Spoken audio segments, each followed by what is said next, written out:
This is Algebra 2, Lesson 10.1, Experimental Design. So this chapter is all about statistics, but before we can calculate statistics, we need to collect the data. So this is just different ways to collect data. The first type of study is an experiment. An experiment is where you split your people into two groups, and you want to have a good representation and diversity in those groups.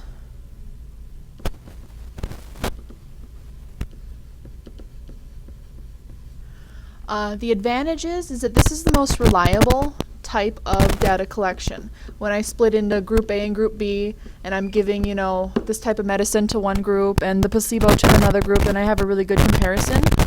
The disadvantage is, though, it takes a lot of time.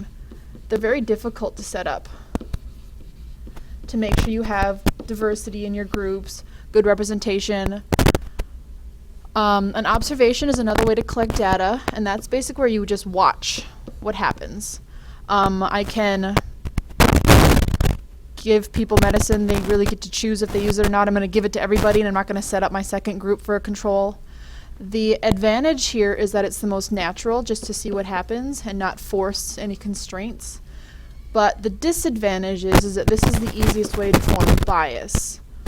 And we'll define bias later on, but it's unfairness. Next one is survey, and that's where you ask questions. And that can be, in person, on the phone.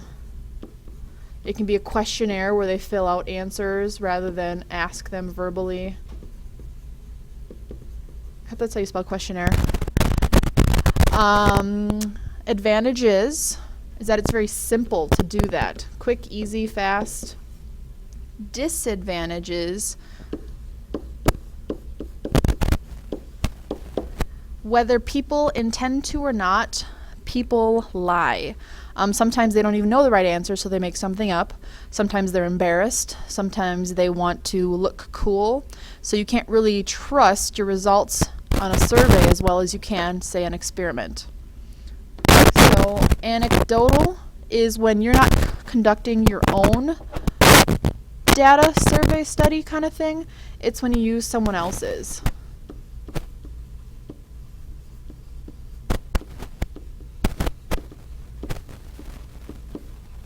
So you didn't collect the data yourself, you just used somebody else's results and then did the statistics based off of that. So we're defining treatments to be what you're measuring.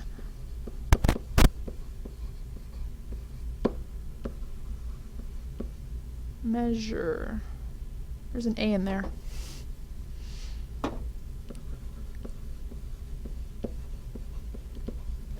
So if I am trying to figure out if music will help me study, either music or not music, those are my two different treatments. Or if I want to find out if a recipe is good, recipe A, recipe B, those would be my two different treatments. And then bias is unfairness or askew. If one side has better tendencies than another, not just because it's better, but because there's an unfairness happening, that is bias.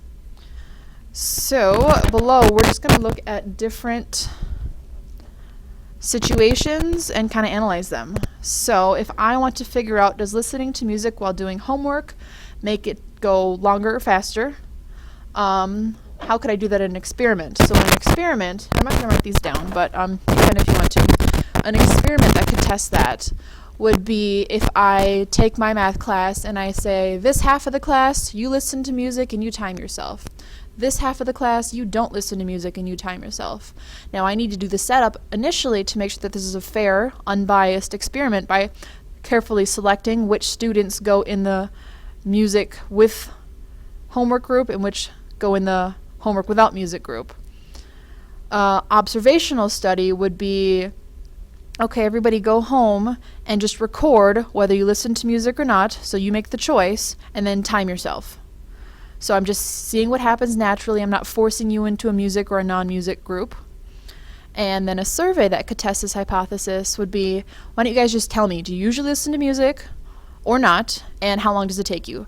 So I'm not actually having you time yourself. I'm just asking you what happens, and that's why, we might say, oh, it only takes me 5 minutes, even though it really is taking you 20. We're not really being truthful in that situation.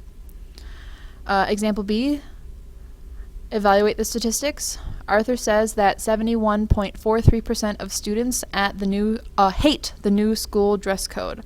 He interviewed 7 people in the parking lot and asked them, do you like the way the school is forcing us to dress? So I'm going to pick apart some bias in this situation. First of all, he interviewed 7 people. 7 is a very, very small sample number. In order to have a fair study, you need to have a large enough sample compared to the total population. So I'm not sure how big the school is, but asking 7 people out of a whole school is not a very large sample. He also used the word forcing us to dress. That word right there causes bias. If you have a negative connotation in your phrasing, automatically people are want to fight against, fight the power. If he said, how do you feel about the school dress code, or do you like the way the school lets us dress, people are more willing to say, yeah, I like the way they let us dress, rather than, no, I hate the way that they make us dress. Example B says, Betty claims that the typical student spends $19.93 on fast food every month. She passed out a survey to 30 students in her algebra class, and 20 surveys were returned. The survey question read, how much did you spend last week on fast food restaurants? So when I see week and I see month, I feel like that's confusing. Did she take their last week amount and multiply it? Or how did she come up with that 1993? 20 surveys out of 30 aren't too bad, but she only went to her algebra class. She really wants to get a better sample, like a couple kids from algebra, a couple kids from geometry.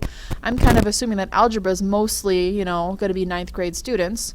And if she wants a good representation, she needs different students from different grade levels, from different genders, from different races. And to generalize typical students, she needs to have a larger sample to do that. She can't just ask a couple people in algebra. She needs to ask a lot of people if she wants to generalize to all students. And the last one says, Carl states that the number of students with multiple suspensions has increased 67% in the last 10 years. He found out that there were 5 students with multiple suspensions, and 11 years ago there were only 3. This one's kind of weird. I mean, if you looked at 10 years ago and this year, what happened in the middle?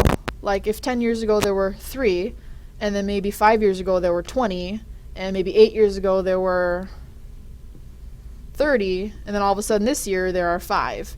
We don't really know what happened in the middle. So we need to look at statistics really carefully, because a lot of times media will try to take what's recorded and twist it, so we don't really know the truth. And so we want to just be really careful with the statistics that we find out there to make sure that it's legitimate. The exercises are pretty straightforward. They're just going to give you some situations and identify, was it a survey, was it an experiment, what is it whatever, and then, just bias, how was it unfair, what could they have done differently, and then set up some of your own experiments, surveys, or observation schemes. So that should be pretty manageable. Good luck on the exercises, and please let me know if you have any questions.